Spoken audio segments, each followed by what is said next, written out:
प्यारे बच्चों, आज के इस वीडियो में हम कक्षा 10 के अर्थशास्त्र की पाठ्य पुस्तक आर्थिक विकास की समझ के पाठ 2 भारतीय अर्थव्यवस्था के क्षेत्रक के भाग 5 करने वाले हैं।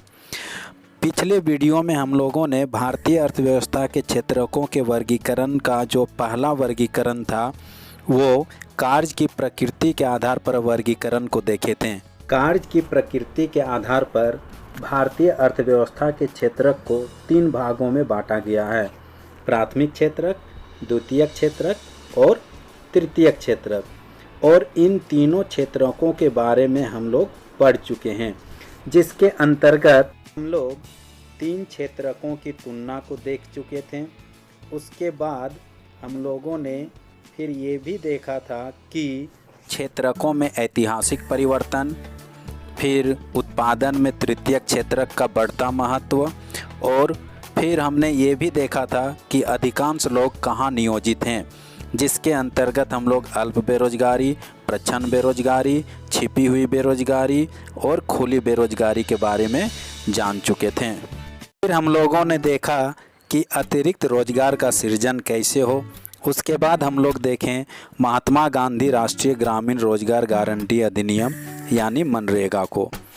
आज जो हम लोग पढ़ेंगे वो भारतीय अर्थव्यवस्था के क्षेत्रक का जो दूसरा वर्गीकरण है वो है कि रोजगार के दशाओं के आधार पर वर्गीकरण।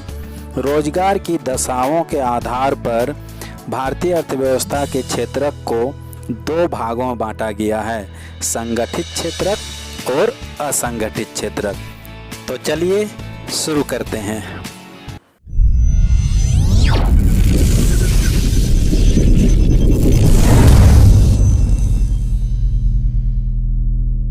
आइए हम लोग संगठित एवं असंगठित क्षेत्रक को 2 व्यक्ति कांता और कमल के उदाहरण के माध्यम से समझने का कोशिश करते हैं। कांता एक कार्यालय में काम करती है। वह सुबह 10 बजे से शाम 6 बजे तक कार्यालय में रहती है। वह नियमित रूप से प्रत्येक माह के अंत में अपना वेतन पाती है। वेतन के अलावा वह सरकारी नियमों के तहत भविष्य निधि भी प्राप्त करती है। उसे चिकित्सीय एवं अन्य भत्ते भी मिलते हैं, जैसे आवास, बिजली, पानी आदि। कांता रविवार को कार्यालय नहीं जाती है। इस दिन सवेतन अवकाश होता है। सवेतन अवकाश का अर्थ होता है कि उस छुट्टी के बदले भी उसे उस दिन का वेतन मिलता है। उसने जब नौकरी आरंभ की थी तब उसे एक नियुक्ति पत्र दिया गया था, जिसमें नौकरी संबंधी निबंधन और शर्तों का उल्लेख किया गया था। अब हम लोग कमल का उदाहरण देखते हैं। कमल कांता का पड़ोसी है। वह नज़दीक के किराना दुकान में दैनिक मजदूरी करने वाला एक श्रमिक है। दैनिक मजदूरी करने का मतलब हुआ कि जिस दिन अगर व्यक्ति काम करता है सिर्फ उसी दिन का उसे वेतन मिलता है, और जिस दिन काम नहीं करेगा उस दिन का वेतन उसे नहीं मिलेगा। वह सुबह 8 बजे दुकान पर जाता है और शाम 8 बजे तक काम करता है। उसे अपनी मजदूरी के अलावा अन्य कोई भत्ता नहीं मिलता है। जिस दिन वह काम नहीं करता उस दिन की मजदूरी उसे नहीं मिलती है। उसे कोई छुट्टी या सवेतन अवकाश नहीं मिलता है, जिस तरह कांता को मिलता था। उसे कोई औपचारिक पत्र नहीं मिला है जिसमें दुकान में नियुक्ति के बारे में कहा गया हो। उसका नियोक्ता उसे किसी भी समय काम से हटने के लिए कह सकता है।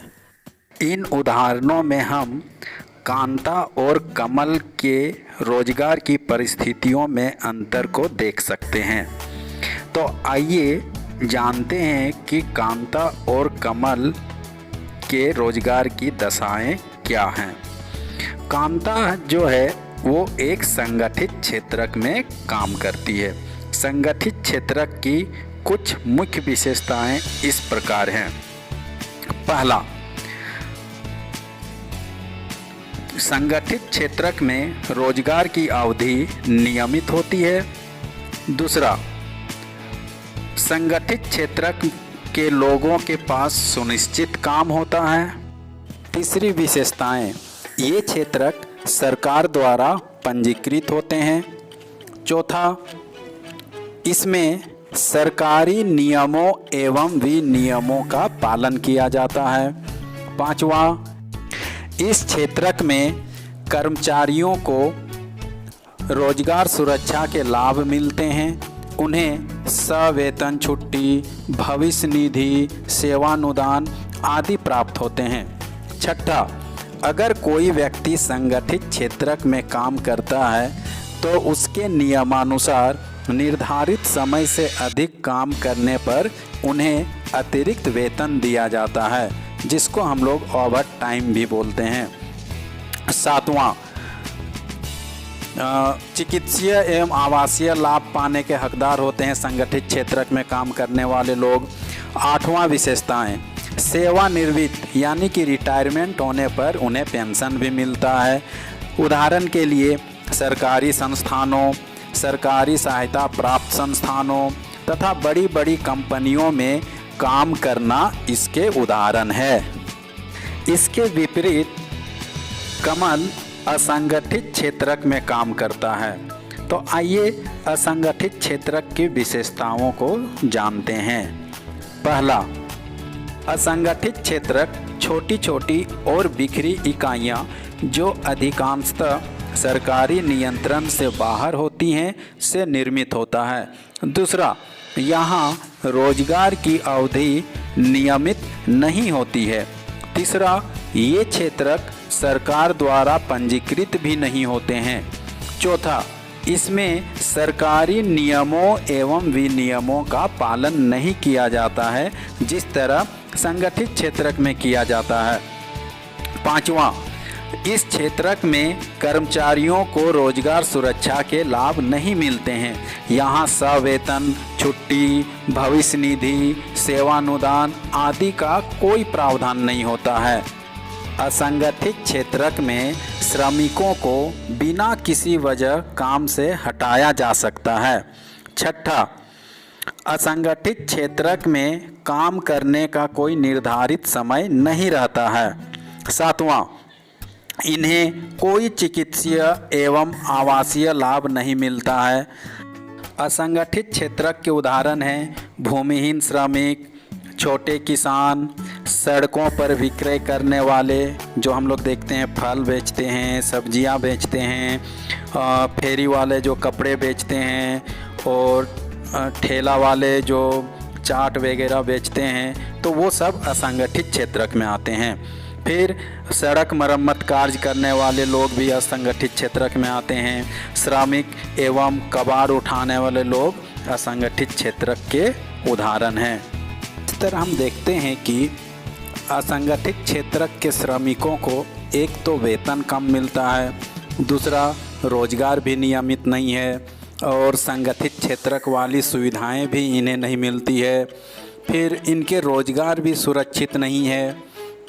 असंगठित क्षेत्रक के श्रमिकों को बिना किसी वजह काम से भी हटाया जा सकता है। असंगठित क्षेत्रक में सरकारी नियमों एवं विनियमों का पालन नहीं होने से कई बार इस क्षेत्रक के श्रमिकों का शोषण भी होता है। तो आखिर असंगठित क्षेत्रक के श्रमिकों का संरक्षण कैसे हो? तो आइए अब अगला टॉपिक जो है असंगठित क्षेत्र के श्रमिकों का संरक्षण कैसे हो, इस पर हम लोग विशेष चर्चा करते हैं। देखिए, काफ़ी अधिक संख्या में श्रमिक असंगठित क्षेत्रक में काम करते हैं। इन्हें एक तो बहुत ही कम वेतन मिलता है तथा इनका प्रायः शोषण किया जाता है। दूसरा, इनकी आय कम होने के साथ ही साथ रोजगार भी नियमित नहीं है। फिर इस रोजगार में संरक्षण नहीं है और ना ही इसमें कोई लाभ है। तो आखिर इतने अधिक संख्या में श्रमिक असंगठित क्षेत्र में क्यों काम कर रहे हैं? इसका एक कारण है कि 1990 ईस्वी के बाद संगठित क्षेत्रों में रोजगार के अवसर कम होते जा रहे हैं। ये लोग असंगठित क्षेत्र में कम वेतन पर काम करने के लिए विवश है। अतः असंगठित क्षेत्र में और अधिक रोजगार की ज़रूरत है और इसके अलावा श्रमिकों को संरक्षण और सहायता की भी आवश्यकता है। तो आखिर ये विवश लोग कौन हैं जिन्हें संरक्षण की आवश्यकता है? चलिए उनके बारे जानते हैं। देखिए, ग्रामीण क्षेत्रों में असंगठित क्षेत्र मुख्यतः भूमिहीन कृषि श्रमिकों, छोटे और सीमांत किसानों, फसल बटाईदारों और कारीगरों जैसे बुनकरों, लुहारों, बढ़ई और सुनार से रचित होता है। भारत में लगभग 80% ग्रामीण परिवार छोटे एवं सीमांत किसानों की श्रेणी में आते हैं। इन किसानों को समय से बीज, कृषि उपकरणों, साख भंडारण सुविधा और विपणन केंद्र की पर्याप्त सुविधा उपलब्ध कराने की ज़रूरत है। शहरी क्षेत्रों में असंगठित क्षेत्र मुख्यतः लघु उद्योगों के श्रमिकों, निर्माण, व्यापार एवं परिवहन में कार्यरत आकस्मिक श्रमिकों और सड़कों पर विक्रेता का काम करने वालों, सिर पर बोझा ढोने वाले श्रमिकों, वस्त्र निर्माण करने वालों और कबाड़ उठाने वालों से बना हुआ है।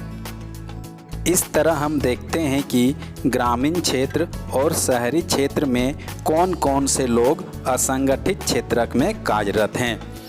इसके अलावा लघु उद्योगों को भी कच्चे माल की प्राप्ति एवं उत्पाद के विपणन के लिए सरकारी मदद की आवश्यकता होती है।